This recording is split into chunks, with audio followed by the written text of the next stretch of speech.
3월 1일부터 현금으로 미국 부동산을 거래하는 경우에는 연방정부에 보고해야 하는 의무가 생겼습니다. 이제 외국인은 미국 부동산 투자 못하는 거 아니냐 하는 질문을 하시는데요. 시장에는 어떤 영향이 생길까요? 안녕하세요, 김효지입니다. 이제 미국에서 현금으로 집을 사는 경우에는 연방정부에 보고해야 합니다. 특히 LLC로 현금 구매하는 경우에는 실수요자까지 공개해야 되는데요. 3월 1일부터 현금으로 미국 부동산을 거래하는 경우에는 연방정부에 보고해야 하는 의무가 생겼습니다. 앞으로 LLC와 같은 법인이나 신탁구조를 통해 현금으로 부동산을 거래하는 거래는 모두 연방정부 보고 대상이 됩니다. 많은 한국 투자자들이 이제 외국인은 미국 부동산 투자 못하는 거 아니냐 하는 질문을 하시는데요. 그렇지는 않습니다. 투자를 막는 것이 아니라 투명성을 요구하는 것입니다. 그러나 분명한 것은 미국 부동산 시장의 규정이 지금 바뀌고 있다는 점입니다. 오늘 영상에서는요, 이 규정이 왜 등장했는지, 시장에는 어떤 변화가 생길지, 그리고 한국 투자자에게는 어떤 의미가 있는지 설명해 보겠습니다. 먼저 이번 규정의 핵심부터 정리해 보겠습니다. 이번 규정의 이름은 미국 재무부 핀신이 발표한 Residential Real Estate Reporting 룰이라고 하는 규정인데요. 말 그대로 주거용 부동산 거래를 정부에 보고하도록 하는 규정입니다. 모든 거래가 대상이 되는 것은 아니고요. 다음에 세 가지 조건이 동시에 충족되어야 합니다. 첫째, 4가구 이하의 단독주택, 콘도, 타운하우스와 같은 주거용 부동산입니다. 둘째, 구매자가 개인이 아닌 LLC, 법인, 신탁구조와 같은 법적 구조일 때입니다. 셋째, 은행 대출 없이 진행되는 현금 거래입니다. 이 세 가지가 동시에 충족되면 에스크로 회사나 클로징 변호사 등이 해당 거래를 연방정부에 보고해야 합니다. 보고 내용도 꽤 상세한데요. 구매하는 부동산 정보, 판매자와 구매 법인 정보, 실수요자 정보, 자금 지급 방식 등을 보고해야 합니다. 이제는 누가 어떤 자금으로 부동산을 샀는지까지 확인할 수 있는 구조가 되는 것입니다. 여기서 중요한 점은 대출을 받는 경우나 개인 현금 거래는 제외됩니다. 그렇다면 왜 지금 이런 규정이 생겼을까요? 이 규정은 미국 부동산 시장의 구조를 바꾸려는 정책이라고 볼 수 있습니다. 첫째 이유는 자금 세탁 문제입니다. 미국은 세계에서 가장 큰 부동산 시장이기 때문에 그만큼 해외 자본도 많이 들어옵니다. 뉴욕, 마이애미, LA와 같은 고가 시장에서는요, 익명 법인을 통한 자금 유입이 특히 많았습니다. 해외 자본이 미국의 LLC를 설립하고 현금으로 부동산을 매입하게 되면 실제 소유자를 추적하기가 어려웠습니다. 미국 정부는 이 구조가 자금 세탁 통로로 이용된다고 판단한 것입니다. 두 번째 이유는 Corporate Transparency Act와 연결된 규정입니다. 이 법안은 기업 투명성 법안이라고 할 수 있는데요. 2024년부터 미국에서는 모든 법인이 실수요자 신고 의무를 가지게 되었습니다. 이번 핀센 규정은 그 연장선입니다. 이 법은 2021년에 통과되었고요. 2024년부터 본격적으로 시행되었습니다. 이 법안의 핵심은 미국에서 설립되는 대부분의 회사는 이제 실제 소유자를 정부에 신고해야 한다는 것입니다. 그동안 미국에서는 누구나 비교적 쉽게 LLC나 법인을 설립할 수 있었습니다. 문제는 여기서 발생했는데요. 회사 이름만 존재했고 실제 소유자는 숨길 수 있는 쉘 컴퍼니 구조가 만들어졌던 것입니다. 예를 들어 이런 구조가 가능했습니다. 해외 투자자가 미국에 LLC를 설립하고 그 LLC 이름으로 부동산을 현금으로 매입합니다. 이 경우 등기 기록에는 회사 이름만 나오게 되고요. 그 회사의 실제 소유자는 공개되지 않는 경우가 많았습니다. 그래서 미국 정부 입장에서는 누가 투자했는지, 자금 출처가 무엇인지, 범죄 자금인지 확인하기 어려운 문제가 있었습니다. Corporate Transparency Act는요, 이 문제를 해결하기 위해서 만들어진 법안입니다. 이 법에 따라 이제 대부분의 미국 법인은 실수요자의 이름, 생년월일, 주소, 신분증 정보까지 핀셋에 신고해야 합니다. 이제는 회사 뒤에 숨은 실제 사람을 확인할 수 있는 시스템이 만들어진 것입니다. 그런데 여기서 한 가지 문제가 남아 있었습니다. 회사 정보는 알 수 있지만 그 회사가 어떤 자산을 사고 있는지까지는 연결되지 않았던 것입니다. 회사의 실수요자 정보는 알 수 있지만 그 회사가 부동산을 샀는지 어떤 자금으로 샀는지까지는 파악하기가 어려웠습니다. 그래서 등장한 것이 바로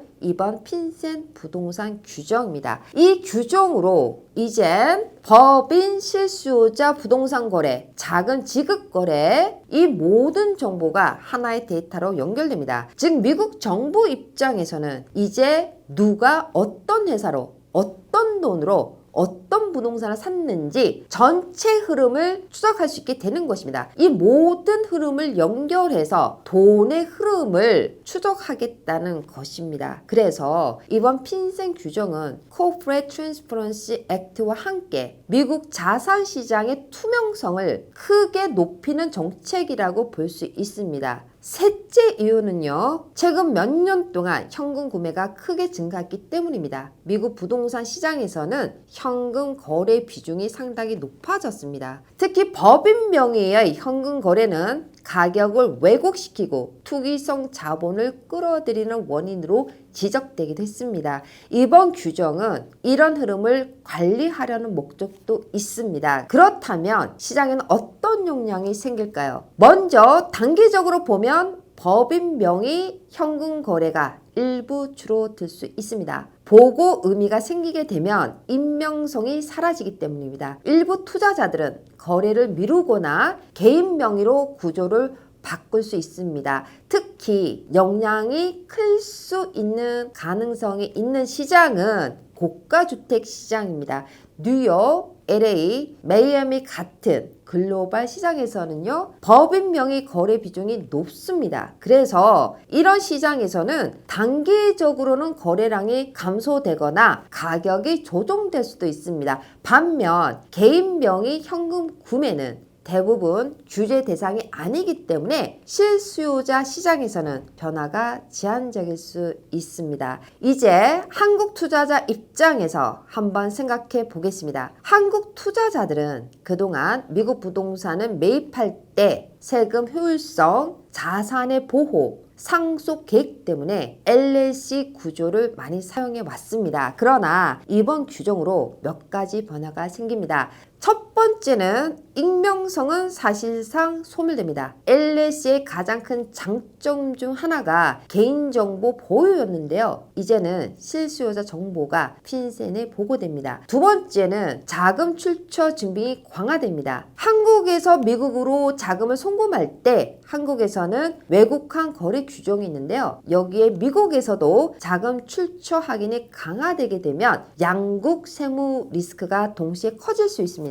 세 번째는 법인 유지 비용이 증가할 수 있습니다. 실수요자 보고, 핀셋 보고, 회계와 세무 관리 비용이 더 늘어날 가능성 역시 있습니다. 결국 이제는 LLC가 정말 필요한 구조인가? 라는 질문을 다시 해야 할 시점이 온 것 같습니다. 그렇다면 앞으로 투자 전략은 어떻게 바뀔까요? 첫 번째는 개인 명의로 구입하는 방법과 보험 구조를 결합하는 전략입니다. LLC 대신 개인 명의로 구매하고 엄브렐라 보험을 활용하는 방법입니다. 그동안 많은 한국 투자자들이 책임과 법적 보호 때문에 LLC를 사용하는 경향이 있었는데요. 일부 투자자들은 개인 명의로 구입하고 엄브렐라 보험을 추가하는 방식도 선택하고 있습니다. 엄브렐라 보험은 기존 주택 보험 위에 추가로 책임 보호를 제공하는 보험입니다. 두 번째는 법인 구조를 단순화하는 것입니다. 복잡한 구조는 규제 리스크가 더 커질 수 있습니다. 앞으로는 복잡한 법인 구조보다 누가 투자하는지 명확한 단순한 구조가 더 유리할 수 있습니다. 미국 정부는 복잡한 구조를 싫어합니다. 왜냐하면 문제가 가장 많이 발견되기 때문입니다. 세 번째, 고가 시장보다 인구 성장 시장을 보는 전략입니다. 텍사스, 조지아, 노스캐롤라이나 같은 지역은요, 인구가 증가하고 일자리가 증가하고 주택 수요가 증가하기 때문에 여전히 강한 시장입니다. 그렇다면 왜 이것이 리스크를 줄이는 전략일까요? 이유는 부동산 가격을 움직일 힘이 무엇이냐의 차이입니다. 뉴욕, LA, 마이애미 같은 고가 시장은 가격을 움직이는 핵심 원인이 글로벌 자본인 경우가 많습니다. 해외 투자 자금, 법인 투자, 고액 현금 거래 자본이 많이 들어오는 시장입니다. 그래서 이런 시장은 외국인 투자 규제, 자금 세탁 규제, 법인 거래 규제 같은 정책 변화의 영향을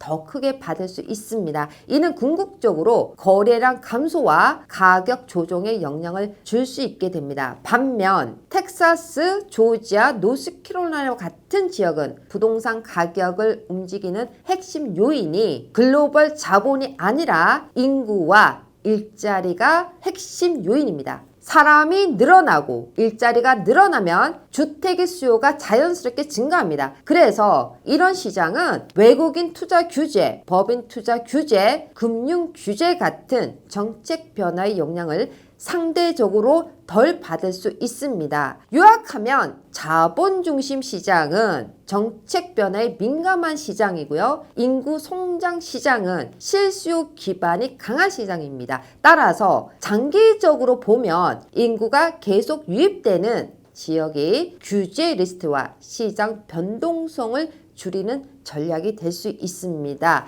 네 번째는 장기 보유 전략입니다. 단기 매매보다 장기 보유가 규제 리스크를 줄일 수 있고 세금 측면에서도 유리합니다. 단기 매매 전략은 거래 중심 투자이고 장기 보유 전략은 자산 중심 투자입니다. 그리고 최근 미국 정책 흐름을 보면 정부는 점점 더 거래를 중심으로 규제를 강화하고 있습니다. 따라서 앞으로는 단기적으로 사고 파는 투자보다 장기적으로 보유하는 전략이 리스크 관리 측면에서 더 유리할 수 있습니다. 앞으로 미국 부동산 시장에서는 거래 기술보다도 보유 전략이 더 중요할 수 있습니다. 마지막으로 정리합니다. 이번 핀셋 규칙은 외국인 투자를 막는 정책이 아닙니다. 그러나 분명한 것은 미국 부동산 시장의 투자 구조가 바뀌고 있다는 점입니다. 사실 그동안 미국에서는 은행, 증권, 금융 거래는 매우 강하게 규제되어 왔습니다. 그러나 부동산 시장만은 오랫동안 금융 규제의 사각지대에 가까웠습니다.